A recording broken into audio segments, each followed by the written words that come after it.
Hello all.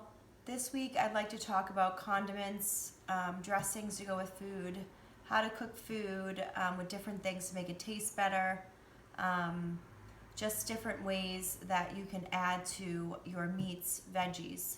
I also want to talk about different ways and different things that you can add to your baking products as well. So we're going to start off with your meats, veggies, your lunch items, and your dinner items, and then we're going to go into your sweeter items or your pancakes and your other items that you're going to have in your diet. I'm going to start off with dry ingredients. These are the ingredients you're going to use to add to your food as you're cooking it or after. A lot of people, when they cook fish, they don't know what to put on it besides lemon, which is the usual. There is something called nuts over fish. It's a really great product. You can find it at Whole Foods. It's just ground up different nuts. There's cashew, there's almonds, very low in sugar, and it tastes great on fish. So that's just another kind of spice you can put on fish. For chicken, I really like this Chick Magnet seasoning that you can buy at Whole Foods. It basically is just a mix of paprika and different peppers, as well as turmeric and onion powder. The staple everyone should have is sea salt in a grinder. It's less processed, way better for you, as well as pepper in a grinder. You can buy those at Trader Joe's or any other supermarket. The other staple item that I want to take you guys through is the pink Himalayan sea salt. This is an awesome way to season your food. It doesn't give you that salty, it gives you more salty, peppery. The last of the powdered seasoning that I like to add is these Montreal line of steak and chicken, and you can buy these at Stop and Shop or Market Basket or your local food store. And one more thing that I do like to add dry to my fish sometimes, or my tuna steak that I make, is sesame seeds, which you can also buy loose at Whole Foods. That's what I do with this. And that concludes the dry products that I pretty much use, and I'm going to move on to foods that I cook with. I'm going to move on to broths and different oils that I use to make my food. Sequence is how I make my foods. I really like to use olive oil extra virgin when I'm cooking my foods if I need a little bit more oil. If I don't need as much oil, which is better for you, is the olive oil spray that you can also buy. The other thing that I like to cook food with is coconut oil, which I buy whole, or you can also buy the spray. This heats up much hotter than regular oil and is really good for you. The other thing I like to cook my food with is grass-fed butter. This butter was on sale, but you can also buy Kerry's Irish Gold butter, and this is a great product to have. The other thing that I cook with a lot is broths. So I do a low sodium chicken broth for my vegetables and rice, as well as a vegetable broth. The last thing that really makes the vegetables juicy that you can throw in at the last 10 minutes if you're baking a vegetable or sauteing it is a little bit of white wine, which is great. It burns off, so you don't really have the alcohol content as you're cooking it. Worcestershire sauce is another staple to add a little bit more to your steak. And I love this Bragg's liquid aminos, which is great alternative to soy sauce, which is really high in sodium. And the last two items that I've been really liking is this taco seasoning. This is a really great way to put in your ground turkey and ground beef. And they also have a chicken version for your marinades, which is really great. And this is found at all the supermarkets. The next thing I'm going to move on to is thing I want to show you is some dressings I use. I do not use any creamy dressings. They're loaded in starchy carbs and processed ingredients. The staple ingredient that I really use a lot is just balsamic vinegar. It's really great. You can buy it at Trader Joe's or anywhere. I use as well as balsamic vinaigrette. This is the best. This is fat-free. This is also at Trader Joe's. And I do sometimes a strawberry champagne vinaigrette. This is also really great. Not much in it. Champagne vinegar little sweetness. You can put this on berries and different salads. And the last thing that I really like is the Good Seasons Italian mix. I actually have my own shaker and just mix it with olive oil, lemon juice, and balsamic vinegar or red wine vinegar. And those are the only dressings I use. And one more thing that I do like to use on certain things is just some lemon, just simple lemon. So that's how I season my dressing, as well as sometimes I put dressing on my chicken. And I also And last but not least, these are the items that I use after my food is cooked to kind of add some more flavor to it, to spice it up. So I'm adding variety and whatnot. I really like buffalo sauce. This is one of my favorite buffalo sauce, Wing Time Milds. You can also buy Ken's buffalo sauce. I like this one because it's very low in sodium. That's for my chicken. I use less sodium teriyaki sauce if I want to make a stir fry.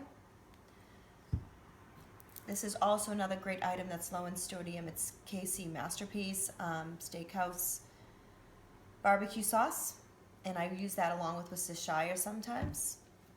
I like a lemon pepper for my chicken, so I'll use this one. And of course, the other staple ingredients that I'm always using is I really like organic ketchup. It has no fructose corn syrup in it, and sometimes I'll get the low sugar version as well. Honey mustard is a great staple. It basically has nothing in it. Perfect to season or put on your meats. I use mayonnaise, but sparingly. I like the one mixed with olive oil. This is a little bit better for you. And of course, the last thing I really like is salsa, which is really great to add to your egg whites, to put on the side of anything. It's great. The other thing that I don't have here that you can also use a lot of is some relish. That's really low. There's nothing there for you to bother you. Now, these are just the staples that I use, just to give you guys some ideas. You use what you have in your kitchen, but just be aware of a few things. It should be under 10 grams of sugar, if not at all. Have no sugar in it if possible. It should be under at least 320 grams of sodium as well, so look for that stuff. And there should be only 4 to 5 ingredients in most of the additives. Try to go with whole first, of course, like olive oil and whatnot. But these are the few ingredients that I just wanted to point out that I use every week and that help me make my meals taste better and give me successful eating. Hello, good morning. I would like to take you through some stuff that I use for baking, as well as sweetening up some stuff that I have to make food better tasting. The first thing we're going to start off with is dry ingredients. So I like to use a lot of chopped up almonds. These are really great in yogurt, cottage cheese. I also add some chia seeds. I really like these. They're crunchy, they're really high in fiber, and they have a lot of protein in them. I put a lot of cinnamon on stuff. And I like PB2 or powdered peanut butter because this mixes really well in protein shakes, pancakes. I could do everything with this, and it's really, really low in fat. If I want to make something a little bit more chocolatey, I could also use some cocoa powder, which is really low in carbs. 1 tablespoon of this is only 3 grams of carbs, and it makes stuff really chocolatey a natural way. Those are the powdered ingredients. Lastly, I do like some coconut flakes. These are really great on cookies, homemade cookies that are really good for you, as well as pancakes and whatnot. Sprinkle them in yogurt. I made a chia pudding and put these on top. Granola is really good, except it's really high in carbs. This one happens to be coconut granola, which is the lowest carbohydrate granola, and this is found at Whole Foods. You can find all these items really loosely at Whole Foods, so if you want to just try them, you could buy 1/4 pound of them and just try them out instead of buying a bag. For cooking, I like to use almond flour, which you saw in my pancake recipe, coconut flour, and no white flour. Just those 2 flours. Those are really awesome for baking, and they're very low in carb. I use baking soda a lot to make things rise. And for my cooking, I do like to use this protein. It is a vegan protein. It's sprouted. Basically, it's a sprouted protein, vegan superfood. It's made out of brown rice, which is really gritty and easy to use in baking. Lastly here, I do use coconut spray for baking and or coconut oil for the pans. And to actually sweeten something up, I have all kinds of different things here and none of them are regular sugar. The first one is agave. It is a liquid sugar cane. This is found in the tequila plant actually. This is a natural way to sweeten, as well as it sits well with honey. Honey and agave are one of the best things that doesn't spike your insulin levels and make you have a steady sugar instead of spiking your insulin levels like regular sugar.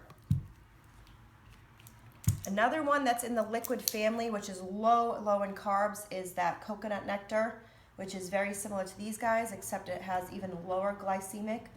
So that's a really good one you could use. That's found in Vitamin Shop. And sugar-free maple syrup is really good, especially with sweet potatoes and for your pancakes. Another good way to kind of add stuff in is an extract. This is banana extract. So if you don't want to use bananas, which are really high in carbs, you could use a drop of this and make anything taste like banana, as well as vanilla extract. And to make things taste, one of my favorite flavors is pumpkin. Just natural pumpkin, adding it to anything really makes things taste really good. As well as having some jam. I like this chia seed jam, it's really good. There's all kinds of sugar-free jams, blueberry, strawberry, a nice easy way to get plain yogurt and put it right in the jelly. The jelly right in the yogurt. And for exactly sugar, another sweetener, this is Swerve. This is another great sugar replacement. It's made of erythritol, which is a really great sugar to not spike your insulin levels. Non-GMO, of course. This is found in Whole Foods and in Stop and Shop. And lastly, we have the stevia plant, which is really well known out there. This is a really natural sweetener, another one that doesn't spike your insulin levels. I like the drops, but you can also buy the sugared powder one. And that concludes baking and sweetening and adding anything a little extra to make your foods taste well and set you up for success.